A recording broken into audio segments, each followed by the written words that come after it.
Okay, so this isn't going to be an easy video to make because I've been a big fan of One Piece for a pretty long time, and I always thought that no matter what, I'd be seeing it through to its end. But now, finally, I think I'm gonna have to drop this series. I just cannot bring myself to enjoy the series anymore with the direction that it has been going in. So if you haven't figured it out by now, I'm talking about Gear 5 Luffy, or Nika, or the Sun God, or the Warrior of Liberation, or the White Warrior, or the one who's bringing the dawn of the world, or the one who Roger was waiting for.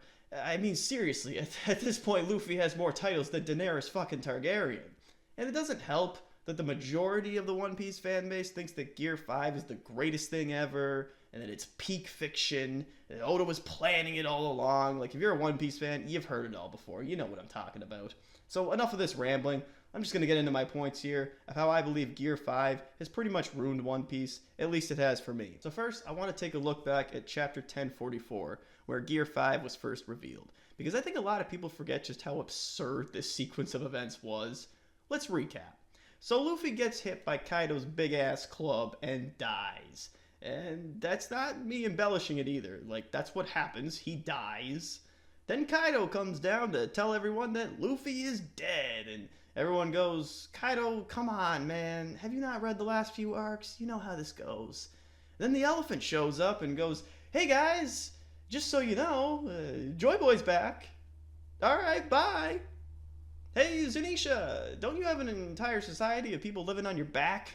Probably not a good idea to walk straight into a war zone, but hey, you know, you do you, man. Anyway, after this, Luffy comes back to life, and he has awakened the Nika fruit. How did this happen? I don't know. Do you know? Does Oda know? I don't think he does, because he didn't explain how it happened. Okay, so I could go on, but I think you get the point. The whole scene is pretty nonsensical, but that's okay. You know, One Piece is a cartoon. It doesn't need to make perfect sense all of the time. But it's when we get to the speech by the five elders and they reveal the true name of Luffy's devil fruit that I really start to have problems, because the amount of inconsistencies that this creates in the narrative is staggering. The most obvious one being that if Nika is this huge threat to the world government, then why haven't they done anything to stop Luffy up until now? It's not as if they don't know who he is. I mean, Luffy punched a celestial dragon in the face, for crying out loud. So this makes the five elders, who were once this mysterious and cool group of villains, just kind of look like a bunch of dopes. And I can't really take them seriously as villains, because they're a bunch of dopes. And then, of course, there's the fact that Luffy's devil fruit is actually a Zoan type. And even worse, it's the most special Zoan type because it's literally a god fruit. And it's funny, when these chapters were first coming out, a lot of people were saying things like, Luffy's not actually a god. He's like a metaphorical god, man. Yeah, that's what he is. You know, and now we're deep into Egghead, and it's like, no, he's actually a god. Like, that's actually what's going on.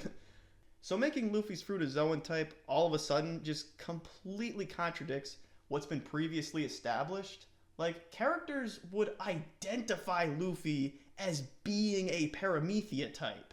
Luffy even outright stated before that he doesn't know how Zoan types work because he is not one himself.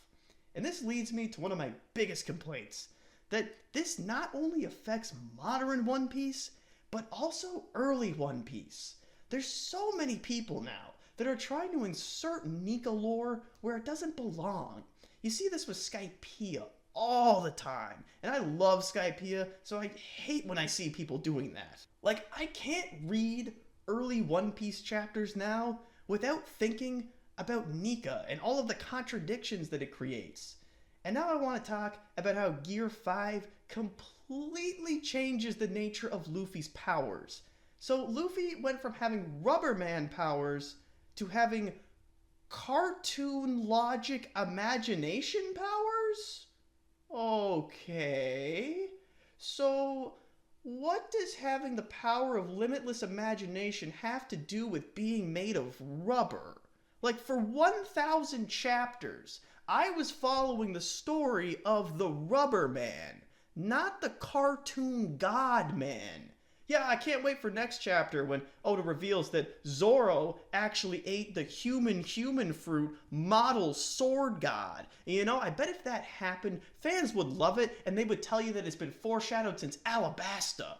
Back to Gear 5 though, it's bad enough that Luffy's powers have nothing to do with being made of rubber, but it also feels like Gear 5 Luffy is a completely different character. And you hear people defend this a lot by saying things like, but Luffy has never been serious in a fight. He was always written this way. And I don't even know what to say to that, because it's just not true. And if this is what the series is going to be like from now on, Luffy just going and clowning every remaining villain, then I'm out, man. That's just not interesting to me. Anyway, I just wanted to talk about this for a bit. Whatever. It's a cartoon. Not that big of a deal.